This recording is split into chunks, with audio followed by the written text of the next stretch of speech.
And it's important that the public knows that they have the opportunity to have proper input to express their views on the operational plan.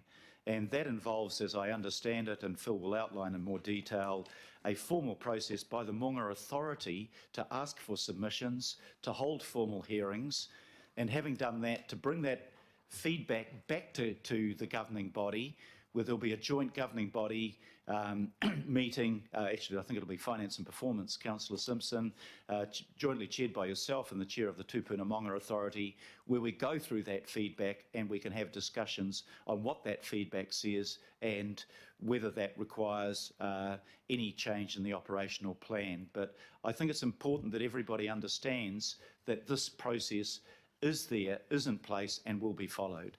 So Phil, if I can just ask you to talk to that, please. Thank you, Your Worship. So just to recap, the Tupuna Maunga Authority's a creature of statute. There are obligations both on the authority and on council in that relationship. There has to be an annual operational plan that's before you today in draft for consideration. First to Paul, have you ever changed, in your experience, has the Tupuna Maunga Authority ever changed its operational plan as a result of consultation? I can't give an answer on that part because I just don't know. I haven't sat down with the documents, but what I can say is for both the integrated management plan and also for the strategies, changes were made. If the governing body or finance, I'm not sure exactly which, doesn't like the operational plan as a result of feedback from the community, can we direct the Tupuna Maunga Authority to change it? In a word, no. The legislation requires agreement between the two parties. It is not as the chair alluded to, the nature of the relationship is not one where the council can direct the authority.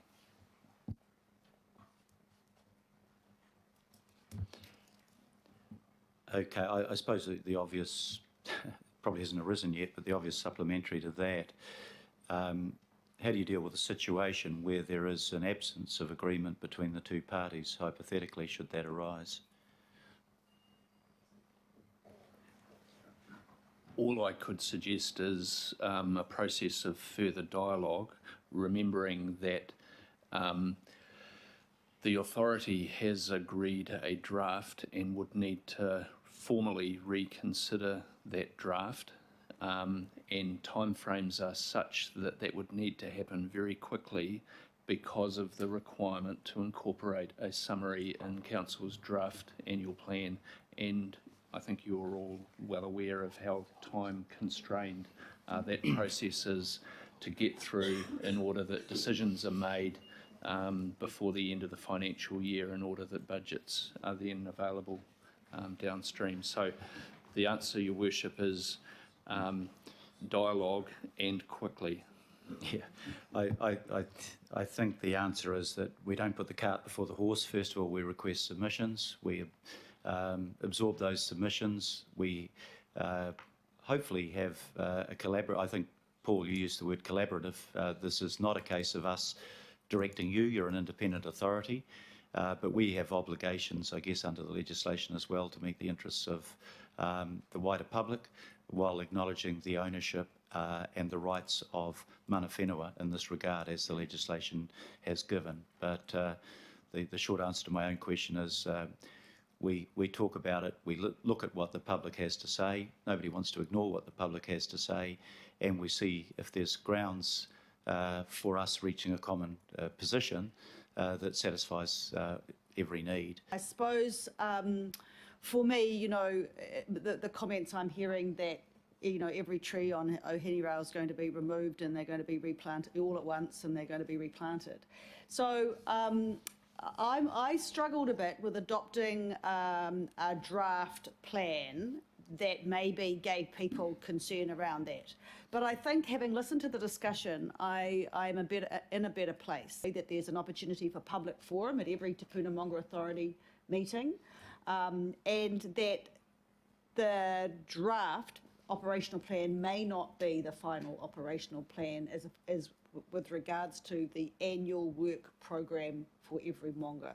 So I really appreciate the fact that there will be an opportunity for everyone to say, and I think what happens after that consultation will be a very interesting discussion, but I'm happy where it's landed. Thank you. Yeah, comments around this table around, well, it's our money, basically a little bit threatening around maybe we shouldn't allocate the budget because we don't like the operational plan when we actually don't have the legal right to be opposing that. That's really concerning. You know, imagine if we did that to a local board. No, we don't like your plan, so this governing body is going to withhold your budget. Like, that would be outrageous. But because it's a Te Puna Maunga Authority, that kind of comment just kind of flies under the radar.